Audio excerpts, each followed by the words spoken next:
నమస్తే. నేను మీ కుప్ప పద్మిని. ఇన్నాళ్ళు మీ సపోర్ట్‌ని నాకందిస్తూ, మీ ప్రేమని నాకందిస్తున్న ప్రతి ఒక్కరికి కృతజ్ఞతలు. ఇప్పుడు చూడబోతున్న ఈ వీడియో కూడా ఖచ్చితంగా మీకు ఉపయోగపడుతుంది.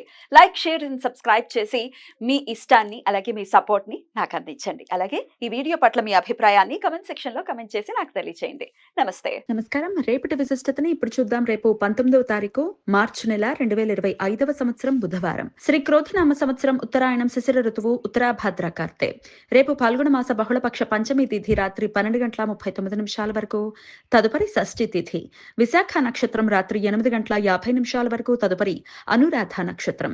హర్షణ యోగం సాయంత్రం 5:38 వరకు, తదుపరి వజ్ర యోగం. కౌలవ కరణం ఉదయం 11:24 వరకు, తైతల కరణం రాత్రి 12:36 వరకు, ఆపై గరజకరణం ఉంటాయి. సూర్యుడు మీనరాశిలో ఉత్తరాభాద్ర నక్షత్రంలో సంచరిస్తున్నాడు.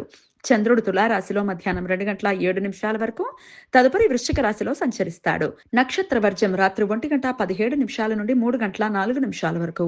అమృతకాలం ఉదయం 10:57 నుండి మధ్యాహ్నం 12:44 వరకు. హైదరాబాద్ ప్రాంతం వారికి రేపు సూర్యోదయం ఉదయం 6:21 సూర్యాస్తమయం సాయంత్రం 6:27 చంద్రోదయం రాత్రి 10:39 చంద్రాస్తమయం ఉదయం 9:11 అభిజిత్ ముహూర్తం లేదు. దుర్ముహూర్తం మధ్యాహ్నం 12 నుండి 12:48 వరకు. రాహుకాలం మధ్యాహ్నం 12:24 నుండి 1:55 వరకు.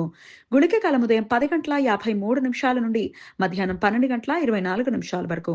యమగండం ఉదయం 7:52 నుండి 9:23 వరకు. రేపు రంగ్ పంచమి లేదా రంగ పంచమి. దేశంలో చాలా ప్రాంతాలలో హిందువులు, సిక్కులు, జైనులు ఒకరిపై ఒకరు రంగులను చల్లుకుంటూ పండుగ జరుపుకుంటారు.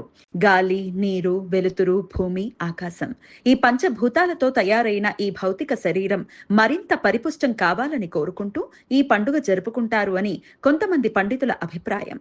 ఈ పండుగను మత్స్యకారులు అత్యంత ఆనందోత్సాహాలతో ఆటపాటలతో జరుపుకుంటారు. బృందావనంలో బర్సానాలోని దేవాలయంలో రేపటితో హోలీ ఉత్సవాలు ముగుస్తాయి. బుధవారం అనురాధ నక్షత్ర కలయిక ఉండటం వలన సర్వార్థ సిద్ధి యోగం, అమృత సిద్ధి యోగాలు రేపు రాత్రి 8:50 నుండి ఎల్లుండి సూర్యోదయం వరకు ఉంటాయి. ఈ సమయంలో నూతన వ్యాపార ప్రయత్నాలు చేయటానికి, కొత్త పనులు ప్రారంభించడానికి, నూతన ఔషధాలు వాడటం మొదలు పెట్టడానికి అనుకూలం. ఏకార్గళ దోషం రేపు రాత్రి 8:50 నుండి ఎల్లుండి సాయంత్రం 6:20 మధ్య కాలంలో ఏర్పడుతుంది. వజ్ర యోగం జరుగుతున్న సమయంలో రవిగ్రహం ఉత్తరాభాద్ర నక్షత్రంలోనూ, చంద్రుడు అనురాధ నక్షత్రంలోనూ ఉన్నప్పుడు ఈ దోషం ఏర్పడుతుంది. ఈ దోష సమయంలో శుభకార్యాలు చేయటానికి అనుకూలం కాదు. ఈ సమాచారాన్ని మనకందించిన వారు మేడికొండూరు విశ్వనాథ్ ప్రసాద్ గారు. ఆయనకు కృతజ్ఞతను తెలియజేస్తూ శ్రీకృష్ణ స్మరణతో సమస్త సన్మంగళాని భవంతు. నమస్కారం.